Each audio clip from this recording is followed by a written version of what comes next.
가보겠습니다. 국세청 유튜브 구독자 여러분 안녕하십니까? 차트를 달리고 있는 연말정산 시리즈, 저는 MC 김교준입니다. 그리고 옆에는 아주 바쁜 이도원 조사관이 되겠습니다. 요즘 그렇게 바쁘다고 들었어요. 인사혁신처에도 이제 날개를 뻗쳤다고. 오늘 촬영을 굉장히 급한 마음으로 임하고 있다는 소문이 있습니다. 저는 루머를 말씀을 드리는 거니까 아니면 아니라고 하시면 됩니다. 오늘 다룰 주제, 주택에서 마지막 시리즈가 되겠습니다. 그렇습니다. 장기주택 저당 차입금, 이자 상환액에 대한 소득 공제입니다. 그 공제 요건을 충족하면요, 일정 한도 내에서 이자 상환한 금액 전액에 대해서 소득 공제 받을 수 있습니다. 이자 전액에 대해서. 그렇습니다. 이 요건을 한번 정리를 해보도록 하겠습니다. 마이크 켜진 거 맞나 근데? 갑자기 나오네. 걱정이.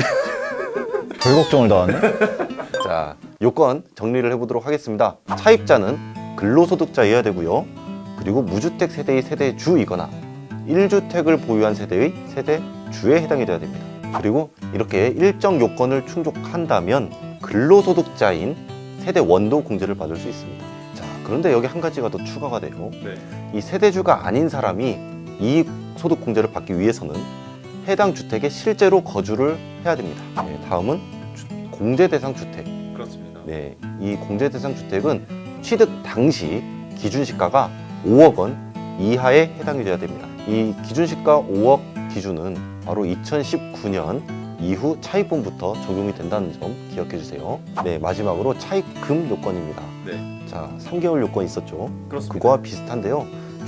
이 소유권 이전 등기일 또는 보존 등기일로부터 3개월 이내에 차입해야 됩니다. 그리고 장기주택 저당 차입금이라고 하잖아요. 이 장기 아니고요. 어우, 어머나. 왜 이장기도 하지? 장이요. 멍이요. 이 장기는 바로 상환 기간이 길다라는 뜻입니다. 자, 그러면 2015년 1월 1일 이후 차입분부터는요, 이 상환 기간이 기본적으로 10년 이상인 것을 의미합니다. 그리고 마지막으로 가장 중요한 것이 있어요. 바로 대출 명의자가 이 해당 주택, 그러니까 저당권이 설정된 주택의 소유자여야 됩니다.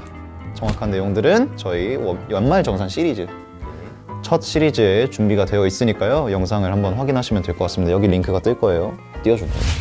이거 보라고. 여기에 보일 겁니다. 복잡해 보이는 이번 소득공제 3위부터 한번 시작해 보도록 하겠습니다. 자, 3위. 빠밤. 주택 분양권을 취득할 때 차입한 경우 소득공제 받을 수 있나요?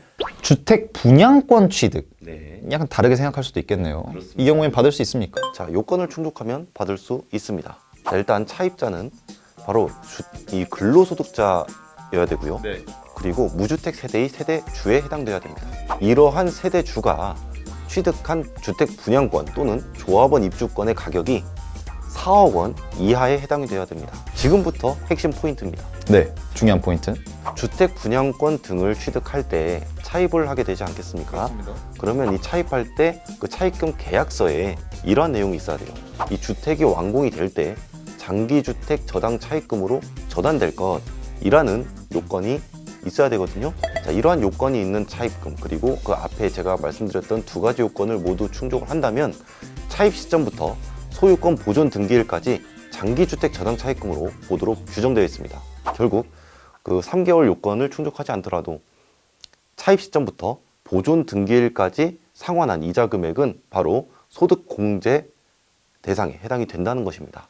그러면 만약에 이렇게 분양권인 상태에서 소득공제를 받았습니다. 그렇다면 지속해서 공제가 이어지는 건가요? 입주를 하고 나서도? 계속해서 이 소득 공제를 받으려면요, 이 장기주택 저당 차입금으로 전환되는 그 시점에 제가 최초에 말씀드렸던 요건, 자, 차입자 요건, 그 1주택 소유자, 그리고 공제 대상 주택 5억이죠.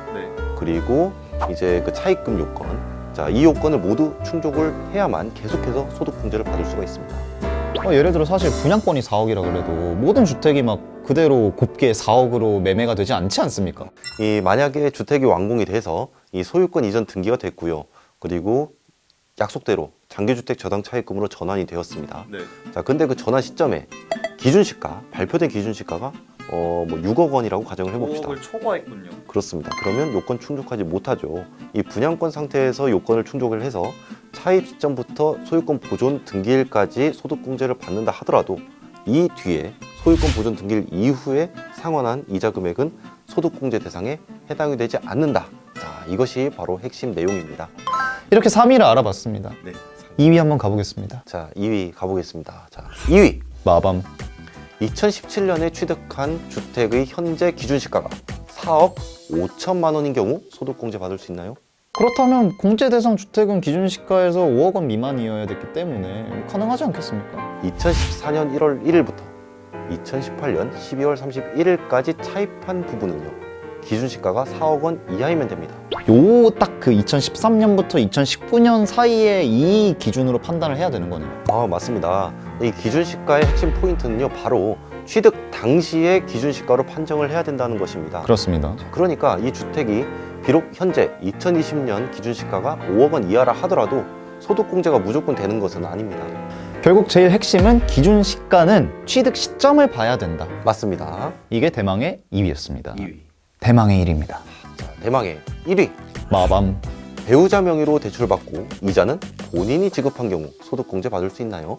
반드시 이 이자 상환액에 대해서 소득공제를 받으려면요, 이 저당권이 설정된 주택의 소유주가 반드시 그 명의로 대출을 받으셔야 됩니다. 주택 소유주도 근로자 본인이어야 되고요. 대출 명의자도 근로자 본인이어야 되고, 심지어 이자 지급자도 근로자 본인이어야 됩니다. 또 안 물어볼 수가 없는 게 공동 명의인 경우들이 있지 않습니까? 자, 그 근로자 본인과 배우자가 공동으로 소유하는 주택에 대해서 만약에 근로자 본인 단독 명의로 대출을 받고 본인이 이자를 지급한 경우에는 당연히 근로자 본인이 이제 지급한 이자 상환액 전액에 대해서 소득공제를 받을 수가 있습니다. 대출금마저도 공동 명의인 경우가 있는데요. 이런 경우는 근로자 채무 부담분에 한해서만 소득공제를 받을 수가 있습니다.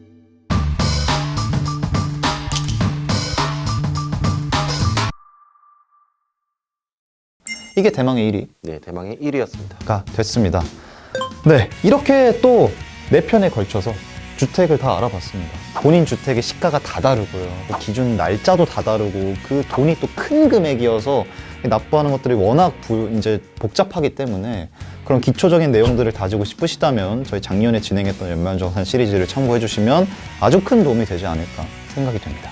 요거는 한번 예고해 주세요. 어떤 시리즈로 이제 들어옵니까? 아주 뜨거운 감자, 신카, 신카. 특별세액공제. 네, 다음 공제 항목들로 저희가 또 찾아오도록 하겠습니다. 여러분 안녕.